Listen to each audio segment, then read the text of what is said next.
Olá, gente, eu sou Val Cabral e esse é o programa Olho no Olho, aqui pela TVI. Olha, Itabuna e Ilhéus são duas das maiores cidades das regiões sul e extremo sul da Bahia, mas tem sido surpreendida nos últimos dias com uma absurda quantidade trágica de homicídios e feminicídios.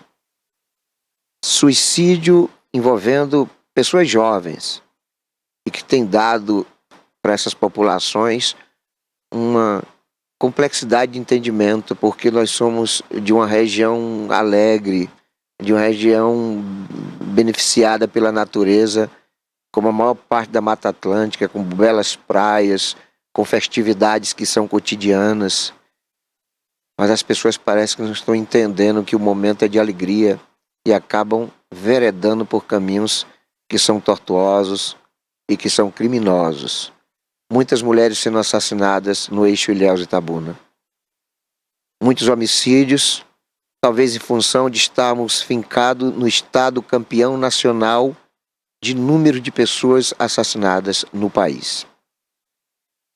Temos ficado também assim sem compreender o que é que está acontecendo, porque a quantidade de suicídios, envolvendo sobretudo mulheres, tem atingido níveis preocupantes. Meninas novas, bonitas, trabalhadoras, com tudo pela frente, com tudo para conquistas em suas pretensões profissionais, enfim, mas que por alguma razão chega no momento de tomar decisões que são fatais. Então essas ocorrências têm nos deixado preocupados, né? O que fazer, né? Como lidar com o assunto? Dentre essas três questões que agora estou abordando, talvez o suicídio seja o mais complexo. O que é que leva o indivíduo a cometer um suicídio? É falta de Deus, é falta de amor, é falta de uma proximidade maior com os familiares, com os amigos, decepção amorosa, endividamento, fracasso em alguma pretensão, em alguma coisa que estava sendo executada. O que é que faz com que uma pessoa decida terminar com a sua própria vida? Para os religiosos, a resposta é simples. Eles vão dizer, é falta de Deus. As famílias acabam ficando naquela situação de o que é que eu poderia fazer para evitar? O que é que faltou eu fazer ou dizer? Que toda vez que há um suicídio, nasce na família esse tipo de entendimento, né? O entendimento de que a pessoa se sente pertencente, né? A falta de apoio ou a falta de uma resposta que pudesse evitar aquele desfecho. Sempre fica na família um sentimento de que poderia ter ido um pouco mais além no cuidar daquele indivíduo. O suicídio, eu sempre digo que ele tem um grau de gravidade muito maior quando comparado ao homicídio no contexto religioso, porque o 7º mandamento diz não matarás e ponto final. E tem gente que defende a tese de que psicopatas, sociopatas, latrocidas, maticidas, criminosos hediondos devem morrer, mesmo defendendo a questão da legalidade, porque neste país não existe pena de morte, pelo menos legalmente. Então as pessoas são contra a pena de morte, mas se o alvo, né, a pessoa ali sentenciada, for um psicopata, aí tudo bem, né, flexibiliza assim. Não pode ser dessa forma, porque a lei é taxativa. Não matarás e acabou. Não é não matarás, ponto e vírgula, não matarás, reticência, não matarás, vírgula. É não matar e ponto final. Não importa o motivo, né? A vida tem que ser prevalecida. Então essa coisa do suicídio é de uma complexidade enorme. Certa feita eu participando de uma palestra a respeito desse assunto, eu indaguei a ministradora daquele evento, porque eu sempre falo em meus programas de rádio e televisão e até nas minhas escritas, eu sempre abordo a questão do suicídio de uma maneira muito temerosa, assim, tipo, as pessoas acham que ao cometer O suicídio, elas vão ao encontro de Deus, e nós sabemos que essa é uma opinião equivocadíssima, né? Porque dentre os pecados capitais não tem outro que seja maior do que o suicídio, muito pior do que o homicídio, né? Porque você mata a si, você não dá oportunidade assim, embora todo suicida ele não pratica esse ato de maneira impactante, de maneira imediata. O histórico mostra que todo suicida, antes do desfecho fatal, antes dele se jogar de um prédio, se jogar na frente de um veículo, deferir sobre si algum ferimento de arma branca ou projétil, enfim, tiros, ele vem tentando isso, né? Ele dá sinais, né? E normalmente esses sinais não são acreditados, sobretudo pela família, porque acaba achando que é brincadeira, acaba achando que é uma chantagem emocional, enfim. E enfim, as coisas vão acontecendo, mas normalmente o suicida dá sinais. O suicida diz antes o que é que ele pretende fazer. E muitas vezes ele nem pretende se matar.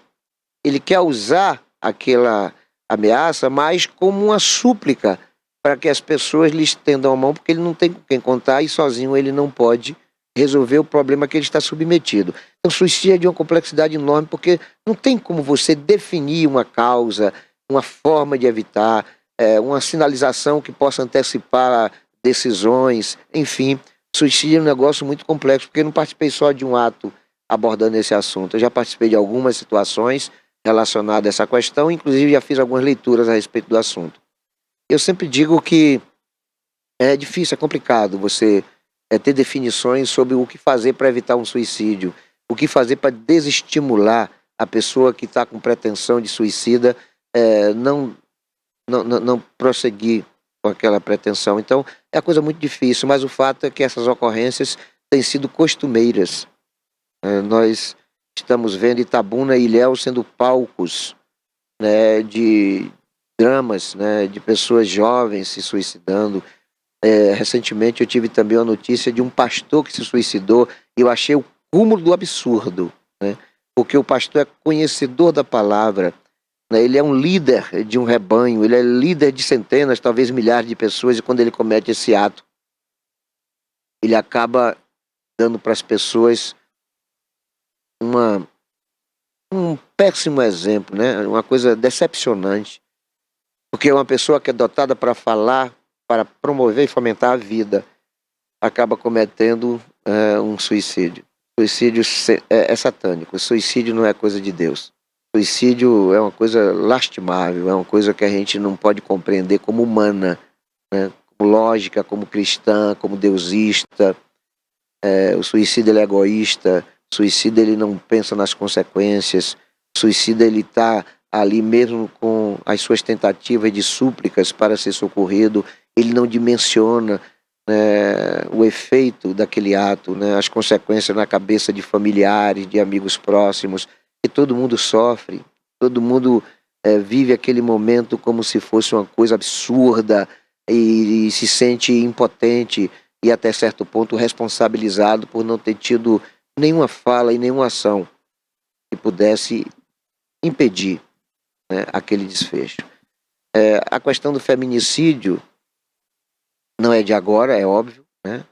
Estamos aí assistindo todo um cenário dramático, satânico, de homens que matam mulheres, de pessoas que deveriam cuidar de suas esposas, suas namoradas, e que não entendem que tudo tem seu tempo e seu espaço, né? Às vezes a gente tem uma relação muito legal, muito agradável, mas essa situação vai se definhando com o tempo por várias razões, e às vezes a razão está na mulher que é vítima, né? Porque a prepotência, a possessividade, o ciúme, né? Aquele sentimento de que a mulher pertence ao indivíduo acaba fazendo com que o lar se transforme no inferno na vida daquela mulher.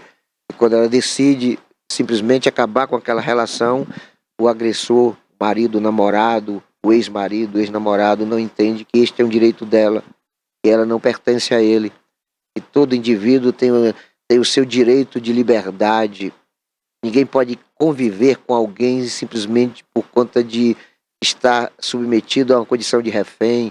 sob ameaças, sob alegações de que tem que permanecer naquele lar abusivo porque tem filhos, porque a sociedade, porque a religião, porque a família, né? Tem hora que o basta tem que ser feito. E quando esse basta é feito sem desfecho de feminicídio, posteriormente a mulher acaba sendo perseguida, sendo ameaçada e muitas vezes assassinada, justamente porque o ex-namorado, o ex-marido não entendeu, sabe, de que a vida vai vislumbrar outras perspectivas, outros amores, outras oportunidades de romance, de relacionamento, mas que ele tem que mudar. Porque o indivíduo começa de maneira carinhosa o relacionamento, com poemas, com flores, com dedicação, atenção, respeito, e de repente, com o passar do tempo, todos esses conceitos vão sendo mudados na cabeça daquele indivíduo, que passa a ter um comportamento extremamente agressivo e abusivo contra a companheira. É claro que tudo tem limite, a mulher cansa e decide sair de casa, ou decide simplesmente chamar o indivíduo e dizer que está indo embora. Aí é onde o ápice da agressividade atinge contornos que acabam tendo consequências fatais. Então, o feminicídio também tem sido um drama constante no eixo Ilhéus-Itabuna. Muitas mulheres têm sido assassinadas. Eu tenho já mais de 10 anos, na verdade muito mais do que isso, porque a minha primeira luta na comunicação contra o feminicídio foi no espaço em que ocorrera o assassinato de 2 adolescentes, tem uns 40 anos, que foi justamente no período que eu comecei a trabalhar com rádio, com televisão, e com rádio e jornais, né? Na época só tinha, na verdade, rádio e jornal, e eu escrevi muito, eu falei muito, né? Em busca da elucidação dos assassinatos das estudantes Andréa e Mônica. Elas foram desovadas nas imediações ali do posto de fiscalização do trecho Itabuna-Buerarema, mas o caso até hoje está no rol dos crimes sem autoria identificada. Então, de lá para cá, muitas ocorrências, muitas mulheres assassinadas, né, muitas meninas novas assassinadas, né, tudo, na absoluta maioria, até uns 10 anos atrás, voltada para a questão afetiva, né, da possessividade do ciúme. Mas de uns 10 anos para cá, a coisa ficaram mais graves, porque as mulheres têm sido vítimas das facções criminosas. Ela às vezes namora, a mulher namora com um líder da facção A e a facção B acaba não podendo atingir o líder, atinge a mulher, mata a mulher, enfim. Há uma realidade nesse drama aqui em Itabuna que precisava ter do Estado uma intervenção mais rigorosa, não somente no estudo do porquê aquilo tem ocorrido constantemente, mas sobretudo o que fazer para que esse drama não permaneça atingindo centenas de famílias. Tenho sempre cobrado aqui também o desfecho de conhecimento de autoria dos assassinos da estudante Kleber Lisboa e da professora Ray Luciane Castro. Isso sem contar no gênero masculino, porque um dos casos que mais me causaram perplexidade, até hoje eu não entendo como é que a polícia não desvendou, foram os assassinatos de pai e filho, Genildo Lacerda, filho, que foi uma reportagem que eu fizeram na Praça do Pontalzinho, Praça do Trabalho no Pontalzinho, e ali ele estava com um amigo, chegaram 2 caras numa moto, mandaram o amigo se afastar e cravaram muitos tiros no Genildo Lacerda filho.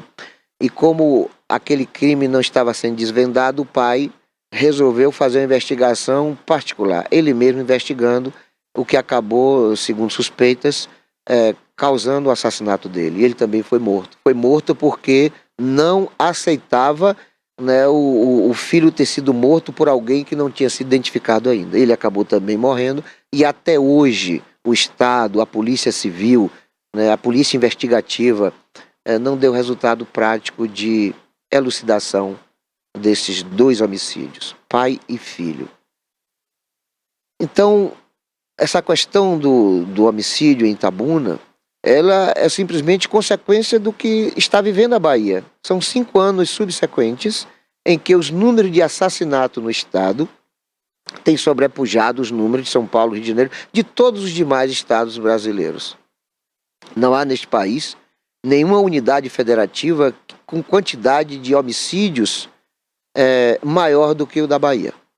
A Bahia tem sido o estado abandonado pelo Estado, né? O setor de segurança pública é dramático, né? E talvez uma das causas seja o fato de que o governo do estado da Bahia gasta mais com propaganda em rádio, televisão, jornais e blogs do que efetivamente com combate ao crime. Então, quando o Estado gasta mais com propaganda do que com o combate ao crime, aí você tem a realidade a que os baianos estão submetidos atualmente, ou seja, o governo é bem avaliado, é um governo bonito, é um governo de praias, de sol, de praias paradisíacas, de festivais, de música, de dança, de teatro, de carnaval, de São João, tudo bonito na televisão, tudo bonito na propaganda, e o povo pouco se importa se a realidade dele não corresponde àqueles fatos. Porque o que o povo quer é festa. O que o povo quer é estar bem na fita, porque normalmente o crime que atinge o vizinho, atinge o amigo, é alheio àquilo que acontece de vontade daquela pessoa. Então nós vivemos num estado cinematográfico, num estado da fantasia, o estado onde tudo é bonito na TV, mas a realidade são de cadáveres expostos no chão ensanguentado. Então talvez essa falta de responsabilidade dos nossos governantes, essa falta de competência das nossas autoridades é que tem sido causa desse drama. Agora, mais recentemente, o governo federal disponibilizou, através de um pedido de deputados ligados à oposição, a Força Nacional para ajudar no combate ao crime, e o governador Jerônimo Rodrigues disse que não precisa. Como é que não precisa? Está faltando humildade ao governador, que tem se mostrado uma pessoa simples. Eu tenho até sido simpático à conduta do governador Jerônimo Rodrigues, embora eu tenha sido muito crítico aos seus antecessores correligionários. Mas o fato é que nós precisamos sim de ajuda do governo federal. Nós precisamos da Força Nacional, nós precisamos de tudo que é possível para que nós saiamos desse quadro nebuloso, assustador, de assassinatos que se sucedem sem que nós tenhamos soluções, sem que nós tenhamos ou vislumbremos qualquer perspectiva de queda vertiginosa nos números de homicídios na Bahia. Estamos vivendo momentos dramáticos, porque nós não sabemos quem será a vítima amanhã, podendo essa vítima ser nós mesmos, né? Um estado onde polícia mata polícia é uma coisa absurda, né? Nós temos diversas ocorrências, inclusive neste ano, de policiais matando policiais, de bandidos matando policiais. Policial é agente público, é a nossa garantia da presença do Estado para nos proteger.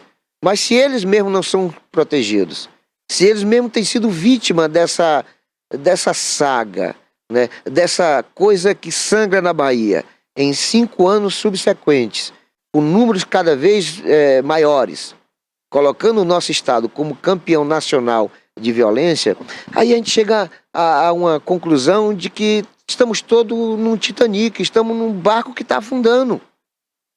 Porque nós não sabemos quem será a vítima de amanhã. Não sabemos como é que o Estado consegue assistir tudo de camarote sem fazer uma reação. E não adianta fazer o que até agora tem sido feito, né? Depois dos assassinatos ocorridos na capital baiana, 16 ou 19 pessoas mortas em apenas um dia, aí o Estado o que é que faz? Coloca propaganda na televisão, falando dos benefícios, porque prendeu o X bandido. E prendeu mesmo. E tem que prender. Centenas de bandidos são presos diariamente na Bahia. Só que isso não tem que ser usado como propaganda para ofuscar uma realidade, né? A apreensão de menores, a prisão de maiores, né? O combate ao tráfico de drogas, isso é corriqueiro, é a obrigação do Estado fazer. Não precisa de propagar isso, sabe? Se entrar no noticiário de ocorrências policiais no veículo de comunicação é uma coisa. Agora, o Estado pagar para propagar que ele, o Estado, tem apreendido menores infratores, tem prendido os traficantes, homicidas, latrocidas, né? Isso não cabe ao Estado. O que cabe ao Estado, em vez de investir em propaganda, é investir em policiamento preventivo e ostensivo. O que cabe ao Estado é fazer com que as cidades sintam a presença do agente público de segurança. Nós sabemos que em todas as esquinas de todos os bairros de periferia, de todas as cidades da Bahia, tem um instrumento de Satanás ali operando o tráfico de drogas, o assalto, o estupro, o furto, o roubo. Nós sabemos disso. Mas também sabemos que o Estado não tem recursos e nem condições de colocar um policial em cada esquina da cidade. Nós sabemos disso. Mas existe o estudo, a pesquisa, a ciência. O Estado pode estar em todo lugar, tanto é que a maioria das cidades já tem câmeras, né? Itabuna é quase toda ela abrangente no vídeo monitoramento. O Estado tem capacidade, tanto é que tem apreendido centenas de pessoas pela face, pelo vídeo, né? As pessoas estão sendo monitoradas, né? O indivíduo ele é fugitivo da polícia e através das câmeras a polícia vai lá e pega e prende o sujeito. Então a tecnologia ajuda, a ciência ajuda, o aparato bélico ajuda, né? Nós tivemos assim vertiginosamente um melhoramento do poder de enfrentamento, né? Nós temos armamento melhores, as condições dos policiais são melhores, as vestimentas, os revólveres, os equipamentos, enfim. A polícia tem investido muito na pesquisa, no estudo, mas alguma coisa está faltando aí. Alguma coisa está faltando porque não é possível que nós aceitemos de que nós não tenhamos, por exemplo, na Avenida Cinquentenário, que é a maior avenida de Itabuna, uma avenida mais densamente ocupada, talvez o eixo nefrágico do comércio, da movimentação da população, é o centro do centro em Itabuna, na Avenida Cinquentenário. Então, você chega em horário comercial e você não vê 4 policiais ali, numa extensão de 1.300 metros, sabe? Mais de 1 quilômetro de avenida, onde estão ali as grandes empresas, bancos, financeiras, lojas, enfim, tudo ali, e você não vê 4 policiais. E aí quando você vai para outras avenidas, até com dimensões muito maiores, mais largas, mais compridas, e aqui eu citaria a Avenida Roberto Santos, que corta o Barra Conceição até o Pedro Jerônimo, passando pelo Bar de Zios, enfim, toda aquela periferia ali na zona norte da cidade. Aí quando você vai para Bionor Rebouças, né, que é uma avenida também extensa, que é colada ali com a Avenida Ilhéus, praticamente no centro da cidade, se estende a vários bairros até ter término no bairro Santo Inês, eu diria que uns 3 ou 4 quilômetros de avenida, e ali é que você não vê polícia mesmo. Polícia quando vai nas grandes avenidas dos bairros de periferia, é porque a ocorrência policial já ocorrera. Ali está um cadáver, né, ali está uma casa que foi arrombada, né, ali já ocorrera um assalto, um latrocínio, aí a polícia chega depois. Só que o Estado tem que chegar antes, tem que ser preventivo. O Estado tem que saber quais são os pontos vulneráveis, quais são os bairros mais perigosos e por que eles são perigosos. Quais são as pessoas que devem ser monitoradas. Porque existem bandidos que são reincidentes, são conhecidos pelo Estado. Os policiais, sobretudo o policial civil, sabem em determinado bairro, quando há um assalto, quem são os possíveis suspeitos. Antes da Polícia Civil chegar no ambiente, os agentes do Estado já têm uma noção sobre quem vai procurar. Só que muitas vezes a polícia não tem viatura. Às vezes a polícia tem viatura, mas não tem combustível.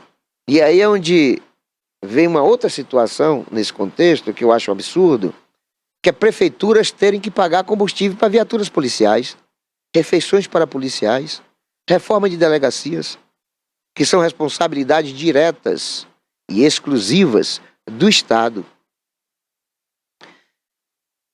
Quando tem viatura e tem combustível, às vezes não tem o agente ou os agentes, porque uma viatura não vai somente com um policial numa ocorrência, ou com 2 policiais, né? Porque os policiais não sabem o que é que vai ter que enfrentar nessa ocorrência. Às vezes a polícia vai numa ocorrência de assalto com 2, 3, 4 policiais enfrentar um bandido, 2 bandidos, né? E aí a polícia vai na vantagem numérica no que diz respeito ao indivíduo, ao proponente da ação, né? do combate ao crime. Mas e se forem só 2 policiais e lá estiverem 20, 30, 40 assaltantes armados? São servidores públicos que estão indo para o abate, para o sacrifício. Então o Estado tem satélite, o Estado tem vídeo monitoramento, o Estado tem mais de 200 anos de investigação, de método de pesquisas, de ciência investigativa, de como chegar à autoria de um crime. O Estado tem vantagem em relação ao criminoso, porque o criminoso normalmente são indivíduos de 20 anos, 30, 40 anos, né, que não estudaram para ser bandido, se tornaram bandido por alguma situação, por cobiça, por ambição, por comportamento satânico. Mas o bandido não foi para uma universidade aprender a ser bandido, o policial foi para uma academia aprender a ser policial. O Estado tem todo um aparato de metodologias, de como fazer abordagem, de como fazer investigação, de quais teores de equipamentos, quais o grau de força de um poder bélico, o que é que ele possivelmente pode encontrar pela frente. O Estado tem satélite que dimensiona os ambientes, os espaços, milimetricamente, sabe até de lá de cima, de milhares de quilômetros, o satélite faz uma abordagem naquelas letras que tem no fundo das tampilhas. Então o Estado tem uma capacidade extraordinária de enfrentamento, mas não faz por quê? É isso que a gente quer saber. Por que o Estado não se faz presente nos lugares costumeiramente abusivos, sistematicamente reincidentes nas práticas de crime? Se determinado bairro tem uma quantidade absurda de assaltos, é claro que esses assaltos estão sendo cometidos pelos mesmos assaltantes, porque o lugar é igual, o lugar é o mesmo. Então por que o Estado não usa os satélites, não usa os seus informantes, não usa o vídeo monitoramento para identificação desses agentes do mal, desses criminosos, para fazer uma abordagem de flagrante? Prender o sujeito no momento em que ele pratica o assalto, ou então antecedendo o assalto porque ele vai estar armado. Por que o Estado não faz isso? Por que quando tem um assalto no lugar, por isso tem que chegar com a sirene ligada, fazendo aquele barulho? Será que é para o bandido fugir e a polícia não ter que enfrentá-lo? Por que a polícia não está nos ambientes vulneráveis? Por que eu sei que em determinado bairro, né, as ocorrências de assaltos são renitentes, estão sempre acontecendo, e a polícia não vai ali buscar uma solução? Eu já abordei em assuntos anteriores dos acidentes de avião que acontecem, né? Todo mundo vai lá, investiga para que aquela ocorrência não seja reincidente, para que não aconteça mais nunca um acidente causado pelo aquele motivo que foi investigado. Por que também nas ocorrências de homicídio não acontece a mesma coisa? Então não dá para a gente aceitar, né, que esses crimes estejam acontecendo sem que o Estado dê uma resposta, né? Instale uma comissão especial de investigação, não somente daquele crime específico, mas da causa que o ensejaram, para que crime daquela modalidade não retorne, não volte a acontecer. Então cabe ao Estado dar resposta, mas o fato é que nós estamos no mato sem cachorro, com um Estado que é campeão nacional de crimes, e esta é a realidade sucessivas em 5 anos e sem resposta do Estado. Não dá para a gente aceitar que na Bahia sejam assassinadas mais de 7 mil pessoas, enquanto São Paulo, só a capital de São Paulo, só a capital, tem quase a mesma quantidade de moradores da Bahia. Pois todo o estado de São Paulo, né, quase metade do número de assassinatos que acontece na Bahia. Não dá para entender isso, porque nós somos um estado onde o turismo é base da economia. Nós temos no turismo dividendos que geram empregos, né? Nós temos aqui na Bahia talvez milhões de trabalhadores diretamente ligados ao turismo. Nós temos cidades como Maraú, Porto Seguro, Itacaré, Ilhéus, Cabralha, enfim, Mucuri. Nós temos várias cidades na Bahia que vivem basicamente do turismo.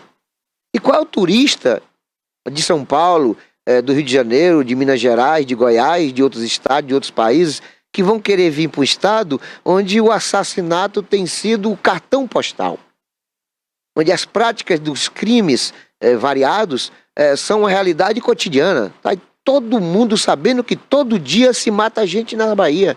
Então não é possível nós entendemos isto sem uma resposta rápida, contundente do Estado. Não queremos propaganda, não. Não queremos saber que o Estado prendeu o assaltante, que o Estado prendeu o traficante. Não, nós queremos que ele permaneça com essa ação, mas, sobretudo, fazendo com que estes crimes sejam evitados. O estado bom é aquele estado de prevenção. Eu tenho um filho que mora na Suíça, né? Está lá já há 11, 12 anos, e ele me falou uma coisa interessante. Lá, se houver um assalto numa cidade, as cidades lá são pequenas e são próximas, porque o estado é pequeno. Se houver um assalto, e que é coisa muito rara na Suíça, coisa assim que acontece uma vez por ano. Aqui é 1000 vezes por dia, lá é uma vez por ano. Então, quando há um assalto e se houver uma perseguição de uma viatura policial contra os assaltantes no veículo, e de repente esse veículo entra numa zona urbana, né, o policial não atira. O policial não atira, a defragação da bala só acontece quando há convicção de que não vai haver risco de bala perdida, nem da polícia nem do bandido. Porque às vezes o policial está numa perseguição, está atirando e o bandido está atirando. Quando a bala perdida do policial não atinge uma pessoa inocente, a bala do bandido atinge. Por isso que aqui neste país tem milhares de pessoas sendo mortas por ano por conta de bala perdida. As balas perdidas não é alguém que a esmo dá tiro, não.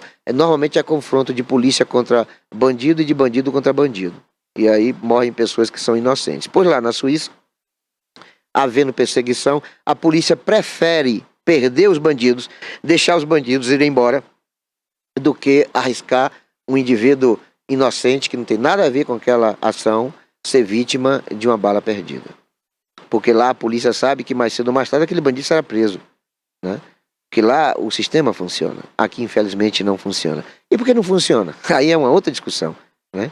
Quem são os grandes... quem são os proprietários das grandes empresas de monitoramento, de fiscalização, de policiamento e de segurança privada?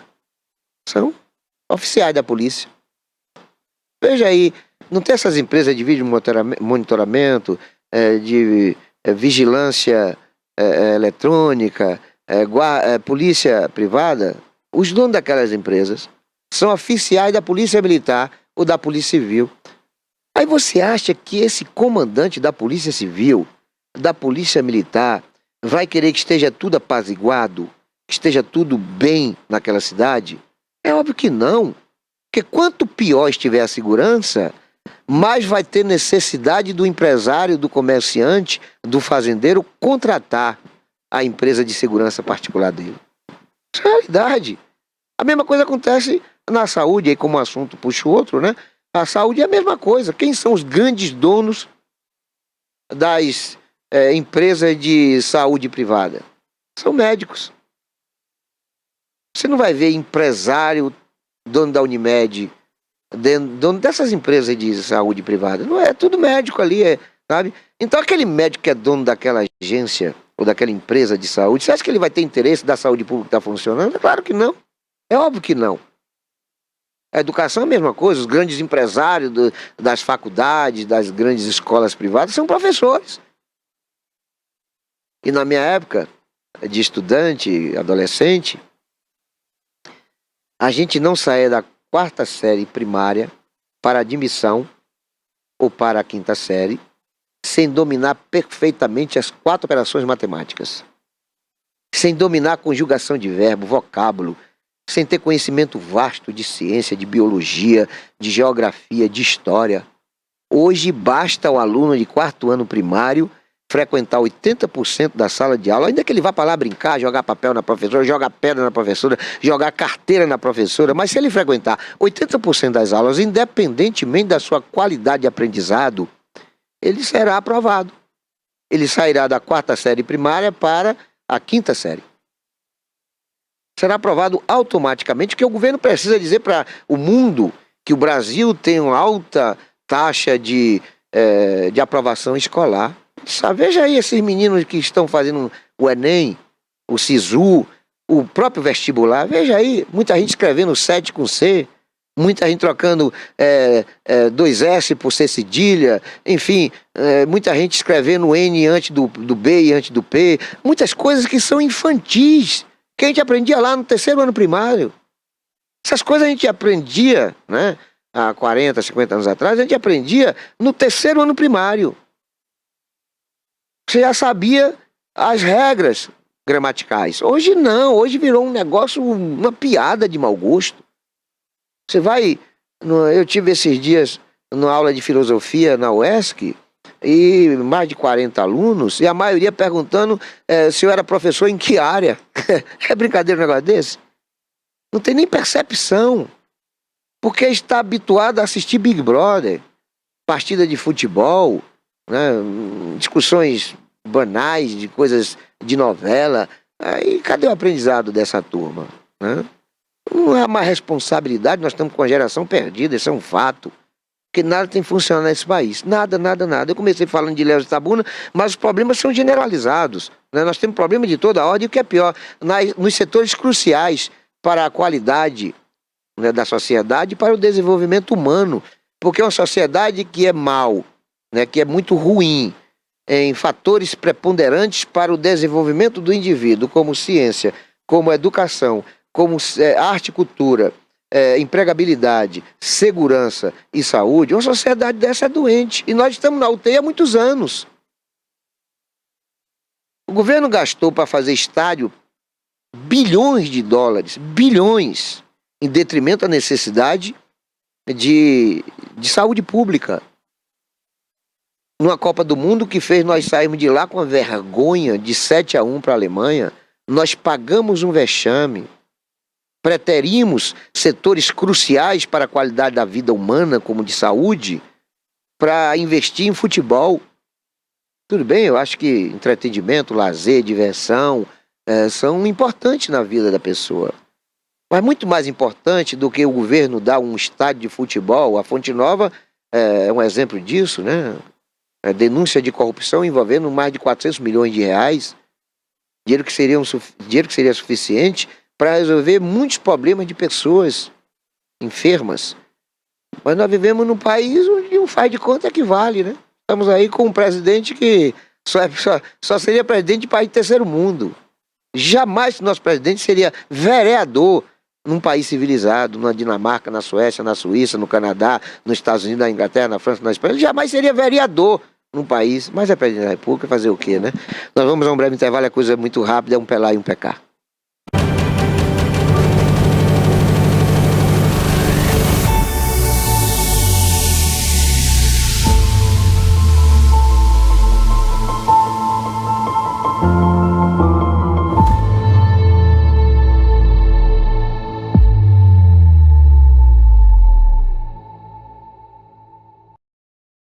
Criada em 2005, a TVI se tornou a primeira emissora de TV por assinatura fora do eixo Rio-São Paulo, transmitida pela operadora TV Cabo para mais de 40 mil espectadores em Itabuna e Ilhéus. Com uma programação 24 horas no ar, a TVI chegou a fazer 6 horas de programação local diária ao vivo, revelando talentos para a televisão baiana.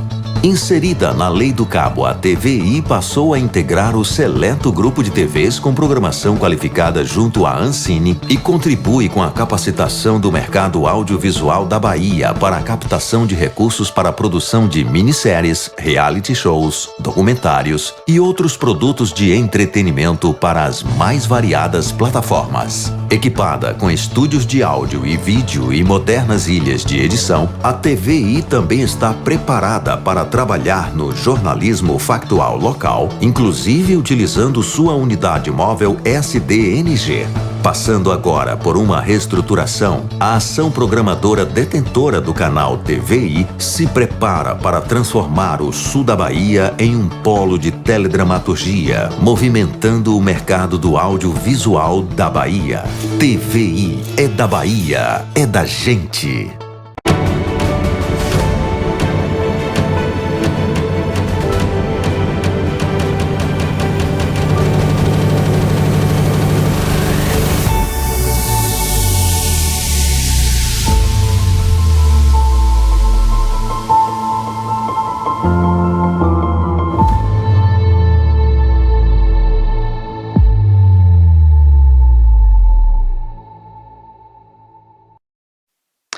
Olá, gente, eu sou Val Cabral e esse é o programa Olho no Olho, aqui pela TVI.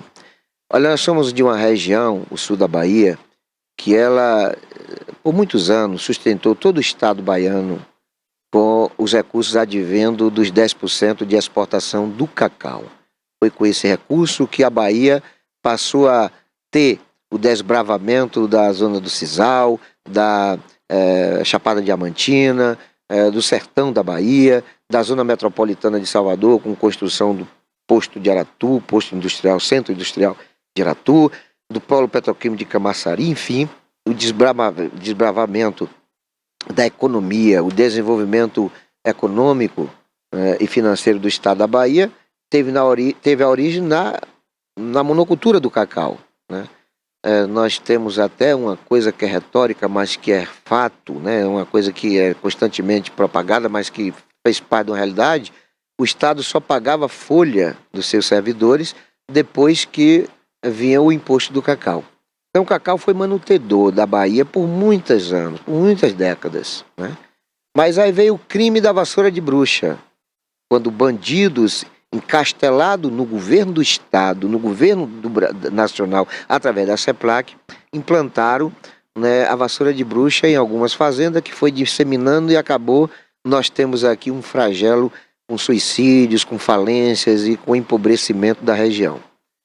Mas nós temos, independentemente dessa realidade, condições de resiliência, porque isso requer que nós, no momento de dificuldade, pesquisemos, exploremos alternativas. E isso, infelizmente, não tem sido feito, né? Porque nós somos a origem do país. A Bahia começou aqui, no sul da Bahia. O Brasil começou na Bahia, o Brasil começou no sul da Bahia. Então a origem do Brasil, a origem de tudo que você tem de realidade nacional hoje, teve como marco Cabral e Porto Seguro, né? Tudo começou aqui nessa região. Só que nessa região a gente também possui praias paradisíacas, né? Quem conhece, por exemplo, Extremosul, com suas grandes praias em Mucuri, em Cabralha, Porto Seguro, Belmonte, Canavieiras. Aqui no sul, praias extremamente maravilhosas, né? Em todo o seu litoral do sul da Bahia.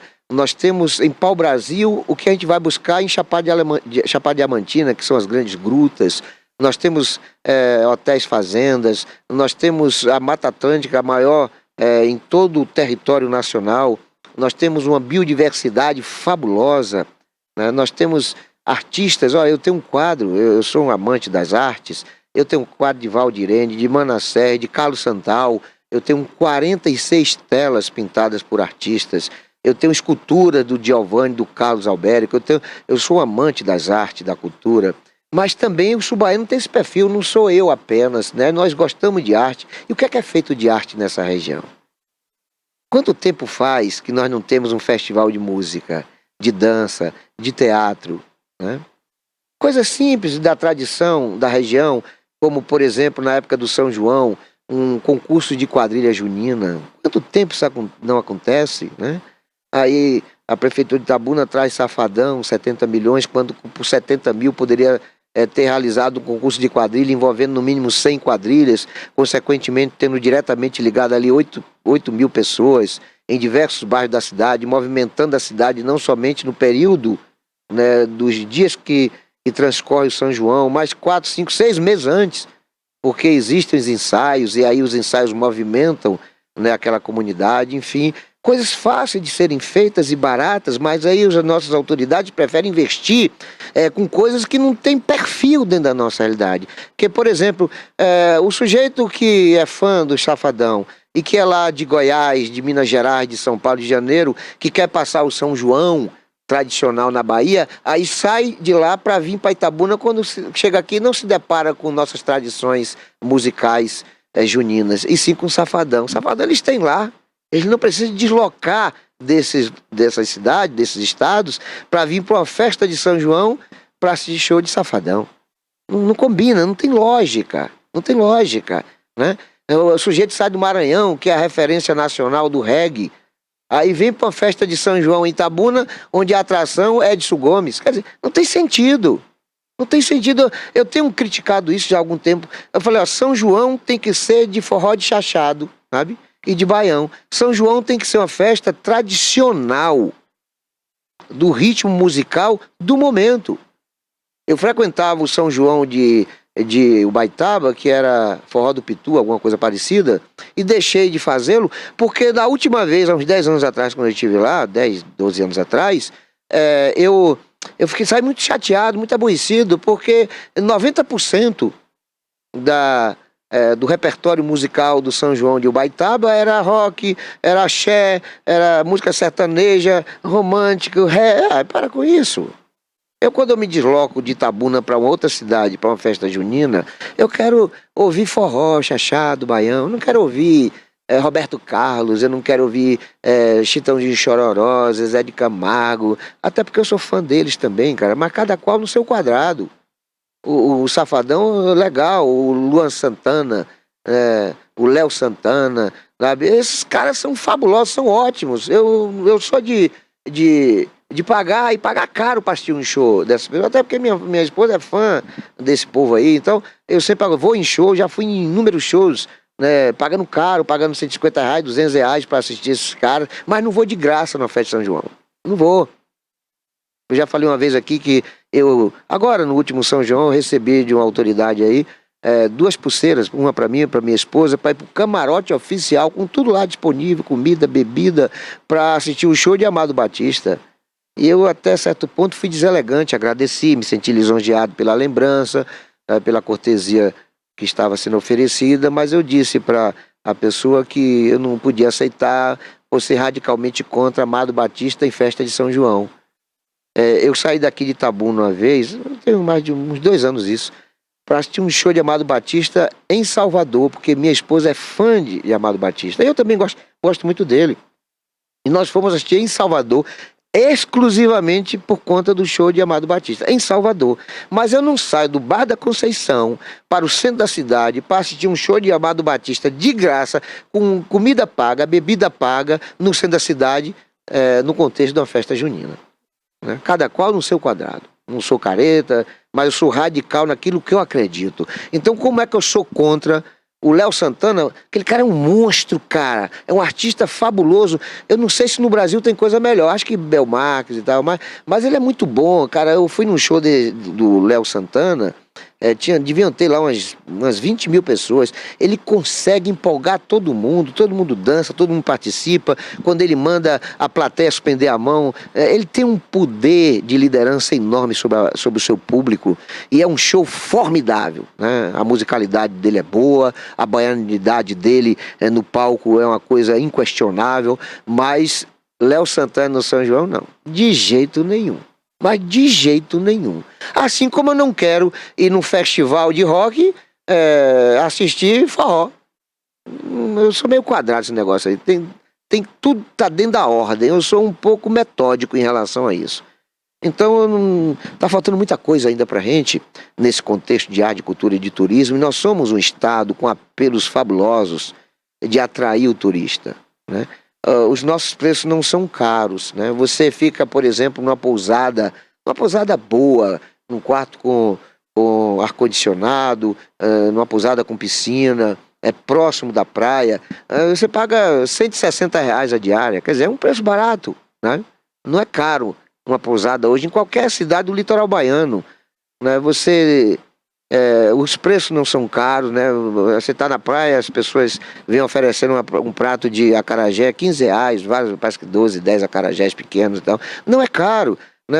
Uma bandeja de um peixe, R$70, não é caro. Então a Bahia não é um estado caro, né? Embora nós tenhamos algumas cidades que não explora o turismo, explora o turista, né? Nós temos sim essas situações, é possível, mas no geral a Bahia não é um estado caro para o turismo quando comparado a outros estados, né? Você chega em Pernambuco, você chega no Ceará, no próprio Rio de Janeiro e São Paulo, é um absurdo. Fazer turismo nesses lugares é um absurdo, né? Mas na Bahia não. Na Bahia ainda há uma facilidade enorme das pessoas passarem aqui um final de semana, uma semana, 2 semanas, sem gastos muito grandes, né?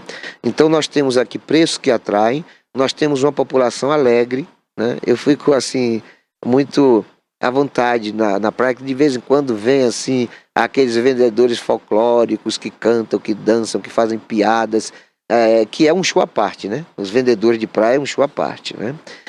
Nós temos aqui festividades que são quase que cotidianas. Se vai em Salvador, você tem festa o ano inteiro, o ano todo e todos os dias. Salvador tem até a segunda sem lei, que é um método que se espalhou na Bahia toda. Aqui em Itabuna nós já temos a segunda sem lei. Vários barzinhos, e tem aqui em Itabuna vários espaços onde você tem música ao vivo. Você tem espetáculos acontecendo agora com a reinauguração do Centro de Cultura Adonias Filho. Nós queremos crer que haverá um fomento, né, nas artes da dança, do teatro, o que fomenta também o turismo, né? Porque eu já cansei de sair daqui de Itabuna para assistir peça de teatro em Ilhéus. Então nós tendo aqui esse tipo de espetáculos, é claro que os ilhéenses também virão para cá, né? Porque é isso que fomenta o turismo, né? São as artes, é a cultura, são os preços, são a disponibilidade de leitos hoteleiros, né? São as vias públicas pavimentadas, bem iluminadas, é a segurança do lugar, né? É o povo receptivo, alegre. Nós temos tudo isso, né? Não estou no paradoxo da questão da segurança, porque a insegurança nesse estado está mais centrada na periferia, né? Você não vê aqui, por exemplo, nas praias, os arrastões que normalmente a gente tem sabido que acontecem no Rio de Janeiro, né? As coisas que são muito tranquilas nos ambientes turísticos, né? Muito raramente você vê ocorrência de crime nesses ambientes.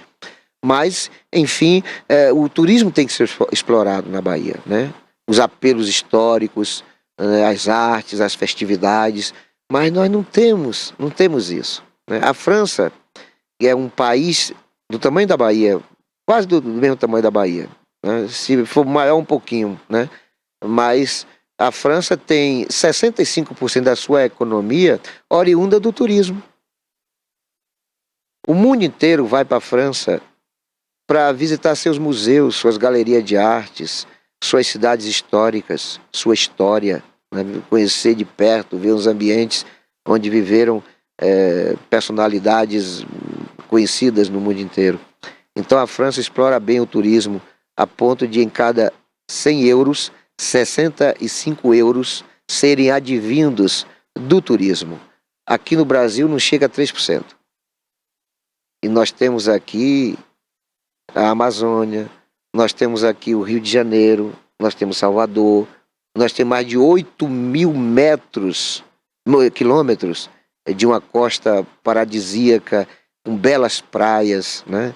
Eu não vou citar nem algumas aqui porque são tantas ilhas, praias, aqui no entorno da gente mesmo, não precisa nem longe, não precisa nem em Pernambuco, Ceará, Rio Grande do Sul, Santa Catarina, não, aqui mesmo, na micro-região do Cacau, você tem assim, motivos espetaculares de bem atrair o turista, mas não existe uma política focada nisso, né?